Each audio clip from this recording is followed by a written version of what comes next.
Judge, this is date and time set.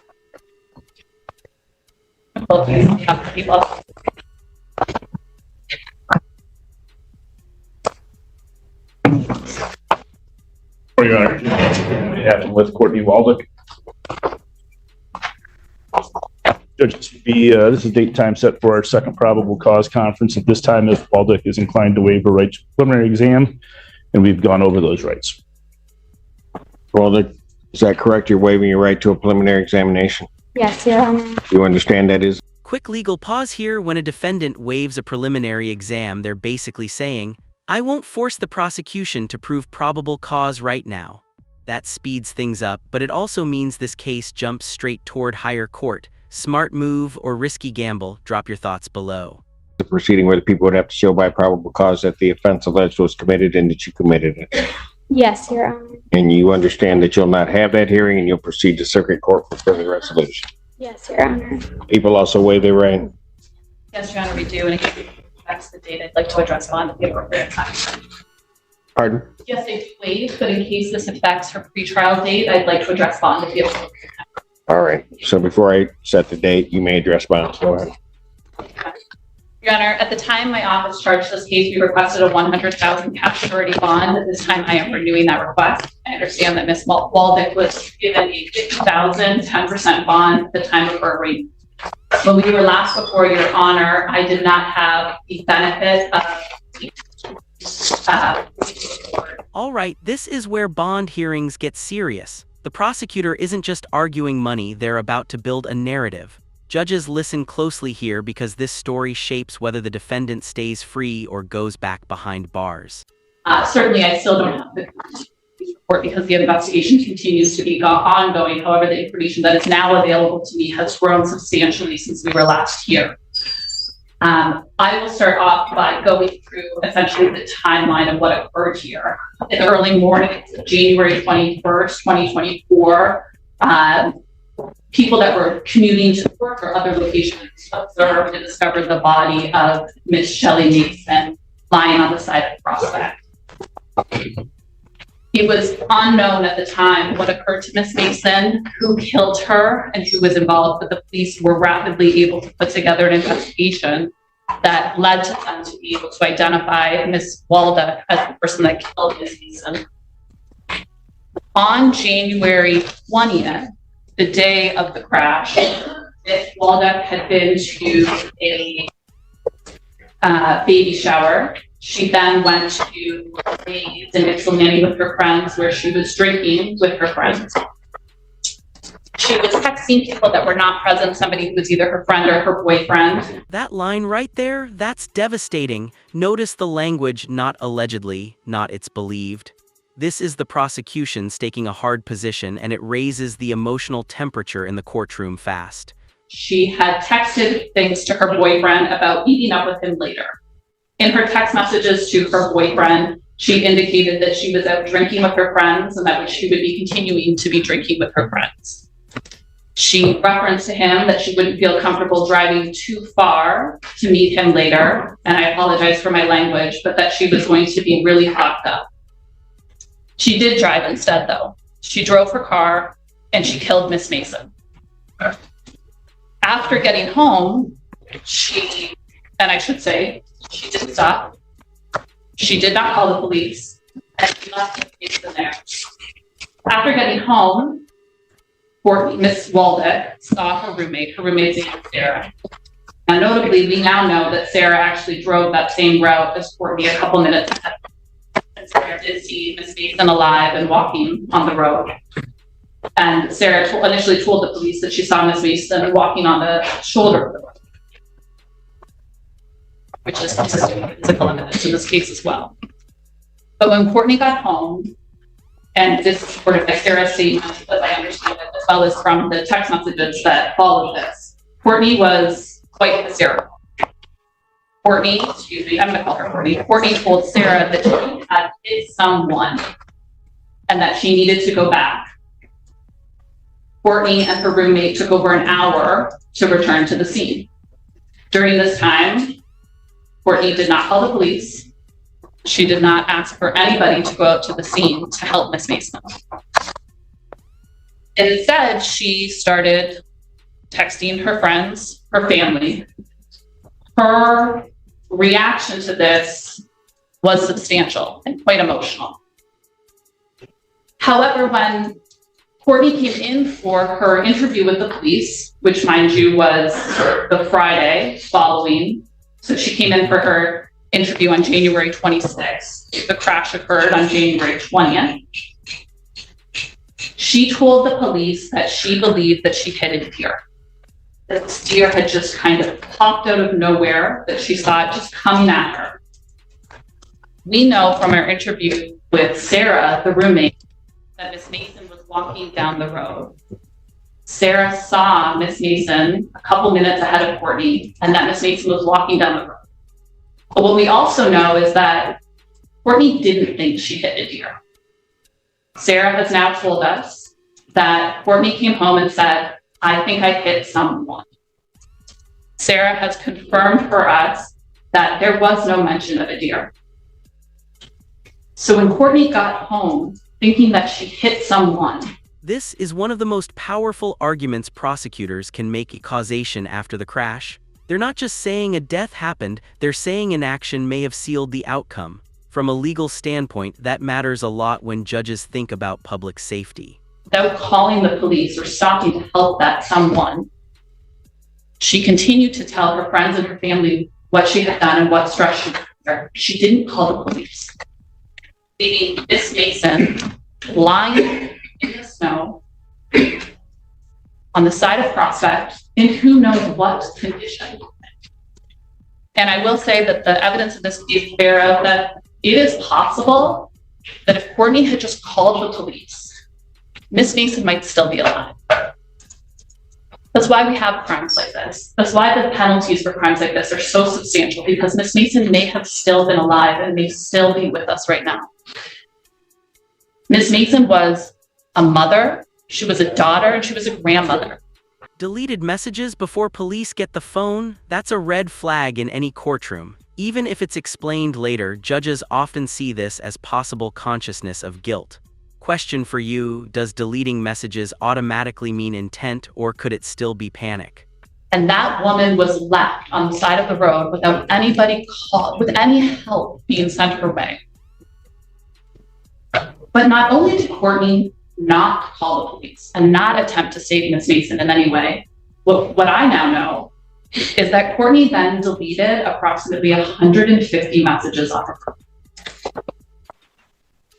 She deleted those messages that I referenced earlier about her not wanting to drive so far. She deleted a message about her being fucked up. And I will make clear for the record, the message says, "I'm going to be fucked up," not that she currently was when she sent it. She deleted a message that said, I wish I would have called 911 immediately. And she also deleted, "Got to live with it and get my car fixed ASAP." Were deleted before her phone was turned over to the police. What she also did when she got home, and I know that defense counsel will argue that this was normal for her behavior, was she parked her vehicle in her garage.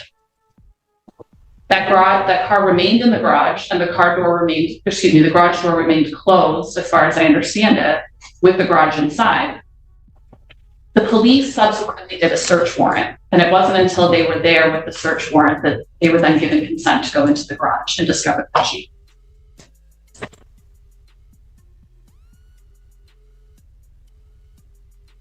Your Honor, her guidelines, as I score them, are 19 months, 38 months, as I currently have them scored. My office requested a $100,000 cash surety bond at the time of charging this, and I am again renewing the request. Thank you, Your Honor. Response. Thank you, Judge. Obviously, I don't have to tell the court that Ms. Waldick stands here before you innocent until proven guilty. I'm not going to try the case in front of you, but I will address some of the things that were just said. First and foremost, there was an arraignment on January 28th where, as Ms. Hughes indicated, their office requested a $100,000 bond. A record was made. Prosecutor who attended the Zoom arraignment on that Sunday, myself, each made a record, and bond was set at $50,000, 10% with an alcohol tether. It's our argument to the court that that was not an unreasonable bond, nor was it an abuse of discretion The fact that there's an ongoing investigation or this was charged early, that's not my client's fault. Maybe the prosecutor's office should have waited until the investigation was complete. With that said, Ms. Hughes indicates there was some drinking going on. My client turned herself in as a person of possible interest to the Washtenaw County Sheriff's Department to Detective Webb on January 26th. That date could have been sooner, and the police report indicates could have been sooner, but Detective Webb actually asked her to come in on Friday and not the Thursday beforehand. I appreciate Ms. Hughes said that no evidence that Ms. Waldick was quote unquote fucked up, but that maybe she had said she was going to be. That talks about something in the future. It doesn't mean that she was.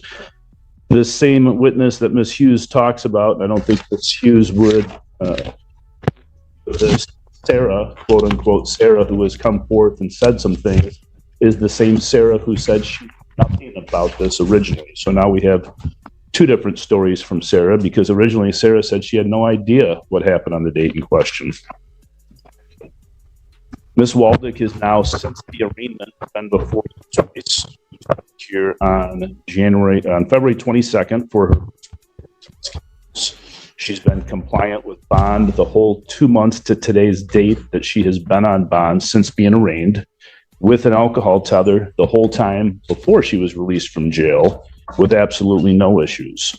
So this is the second time before you, but including going to the Sheriff's Department to speak to Detective Webb, she's appeared 3 times. She's not a flight risk. In addition to being on alcohol tether and having no issues, she's also reporting, checking into community corrections weekly. I've heard nothing today regarding any bond violations because I don't think there are any. There's been no change in circumstances as we see it since the date of the arraignment. Ms. Waldick is definitely not a flight risk, and she's not shown that she's a danger to the community in the past 2 months at all. Again, there's been no allegations of that. Judge, the Eighth Amendment of the U.S. Constitution indicates that the court shall provide a bail that is not excessive.